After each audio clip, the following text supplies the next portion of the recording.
Hello YouTube. So something a little bit different from me today.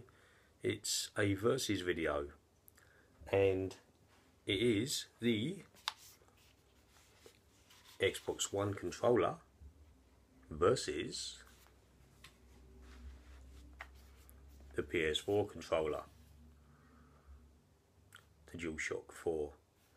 Now, first of all, before you all start saying, well, the controls have been out, this is nothing new, they've been out for ages now. Yeah, they've been out for a good couple of years now, both consoles. Some prefer one console, some prefer another, so I'm fully aware that it's nothing new. I just thought I'd sort of wade in with my personal opinion on both controllers, really. So yeah, so let's kick it off. First of all, we go with the Xbox One controller. Now this one is, in my opinion, everything in this video is my personal opinion, really. Couple of facts chucked in, but this one is a stunning looking controller, I've got to say. It's really comfortable in the hand. It suits the size of my hands really well. The design is really something else. I like the buttons, the way that the letters aren't just sort of painted on or printed on. They're actually bits of either plastic or rubber in the clear bits of plastic there for the buttons, so that looks great. Also, the actual thumbsticks I like. Of course, they're sort of indented at the top there, so your fingers don't keep slipping off when you're playing like shooting games or whatever. So the grip's really good. The on button, of course, or the home button there. The only thing about this controller is, as you all know by now, it just lights up white. It doesn't tell you what player is what on what controller. It's purely just guesswork. You don't know until you pick the controller up and start using it till you know what player you are. If you've got more than one person playing on the same console at the same time. So that's something that possibly needs addressed in the future, but I very much doubt they will. Otherwise they wouldn't have gone with this in the first place. So yeah, it's a very nice controller, I feel. It looks nice, it feels good in the hand. Obviously things were changed around from the 360 controller. They went from the start and select button to these little symbols here, but once you get used to them, it's all good. It feels really good quality, it doesn't feel cheap or anything. This of course is the older style controller that doesn't have the 3.5mm jack like the new ones do. It's got the original or the original to Xbox One slot there for the headset. But yeah, new ones have a 3.5mm jack, which is better because you can use whatever you want as a gaming headset then. The same as on the PS4 controller, which is what we'll move to right now. So the PS4 controller, DualShock 4. There we go. I think it's possibly the best DualShock controller that there's been since probably the DualShock 2, which obviously I have fond memories of. The PlayStation 2, which I still, and I'm sure I'll get slated for this, I still believe that the PS2 defines gaming to what it is today. It took leaps and bounds forward from the PlayStation 1, and I think everything that's around today owes quite a lot to the PS2, whether you like it or not, Microsoft. Sony did really kick on with the PS2, but anyway, I digress. Here we go, this is the DualShock 4 controller.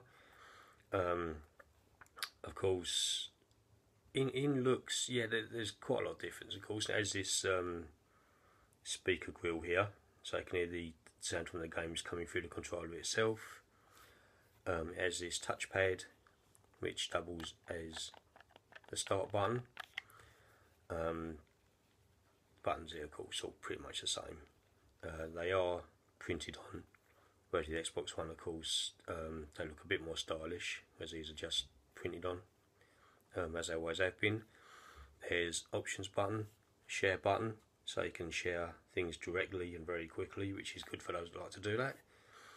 Of course, analog sticks, which are kind of indented, but nowhere near as indented as the Xbox One, because they're kind of indented. It's like a ridge, but they're raised in the middle. So not as grippy as the Xbox One controller, I feel, but still pretty good. You've got the, let's say you've got the 3.5mm jack there that you can just plug anything into and use anything as a gaming headset and or chat headset if it's got the speaker facility on it. At the bottom there, of course, you've got the charging port. You've got the light, which does change colour depending on what player you are on the console, which is good. And also, of course, that interacts with the today's version of the iToy, I like to say. What I don't like about this is I feel that Sony could have done a much better job with this touchpad. The way it looks to me like it's just been, the controller's been put together without that on it. Then just at the last minute they decided to cut a bit of rectangular plastic out and whack it on the top, and that's what it looks like to me. It doesn't look, it should be more